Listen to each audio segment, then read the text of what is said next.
Hello from my garage, Padre B here. So we're at the end of Epiphany. This is the last week of Epiphany, and the reading today really is preparing us very much for Lent. There's a lot about essentially that we're not going to get it right here. There's just no way that we're going to be able to live the type of life that Jesus is asking us as we kind of wind up the Beatitudes, as we wind up these wonderful, encouraging words. Now we hear that this is just not something we're going to be able to accomplish. We hear that essentially, if you're even angry with somebody, it's like committing murder. If we, even look at somebody lustfully, then that's like committing adultery. That we shouldn't need to swear, we shouldn't need to make promises, because our yeses should be yes and our no's should be no, and anything else is sinful. And so what we get out of this is that this is obviously something we cannot do. This is something that we cannot accomplish, which doesn't mean that we're free from trying. The other thing that I think that's in here too is there's a lot of protecting the vulnerable here too, because we're hearing about how, we shouldn't really leverage our positions. We should not, and Jesus's teachings on divorce here are very much about protecting the vulnerable of his day, about making sure that women are not released just, on a whim. Here in his prohibition on divorce, he says he does give a reason, because of essentially if people are cheating on each other.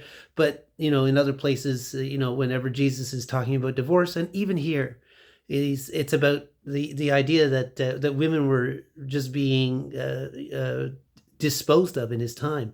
And so in the same way, when we're told that that we can't use the power that we have, we can't use our privilege to leverage it over people either, because that is obviously against what Jesus is saying here, which is very simple. The rules are very simple.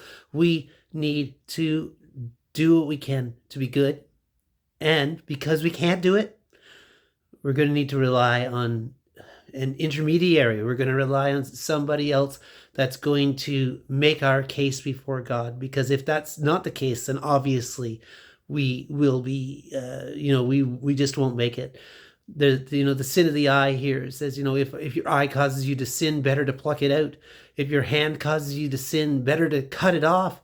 I mean, if this was true, we'd all be walking around without eyes and without hands. It's just the case.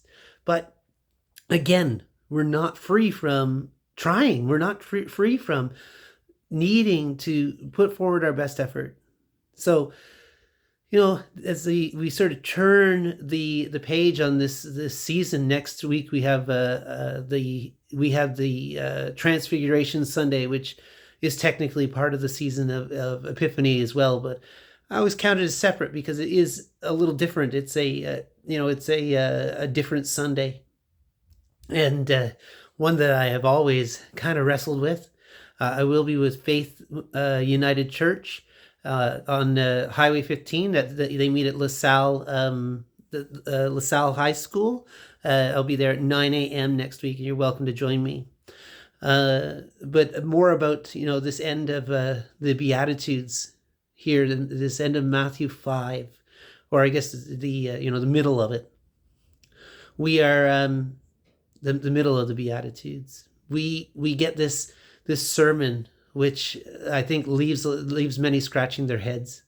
So we know that we're looking for God. We didn't, we were waiting for God, and we missed where God happened, which is like sort of the Christmas story.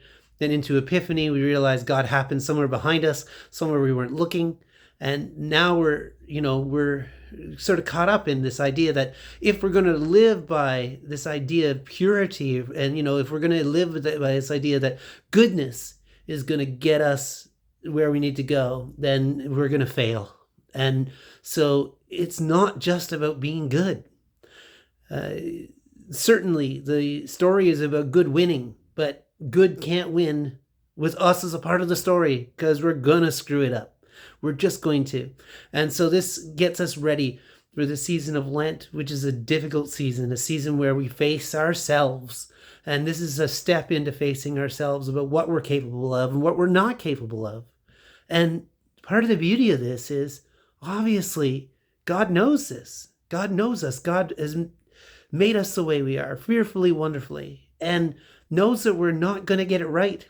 And so in all the ways that we beat ourselves up, in all the ways that we feel like we're imperfect, that we're made wrong, this message here tells us that this is part of the human condition. And so learning to accept this and to step fully into God's grace, even acknowledging that we are part of the problem, that in that acknowledgement and in our stepping forward, we can actually become part of the solution. All of our imperfections become part of God's perfection. All the ways that we fall short become part of the ways that God can act and become real and alive in our world. And so what I ask you to do is, do not hold on so tightly to the places where you fall short.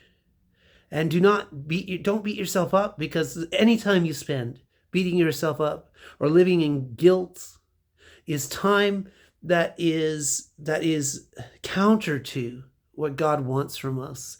God wants us to be free from that. That's part of the message of grace. But this is a passage which is reminding us that we need it, that grace is required. And so it's required not just of us, but it's required for us. So step into that grace and become part of God's goodness. May God bless you richly and fully. And I'll hopefully see some of you next week at Faith United Church.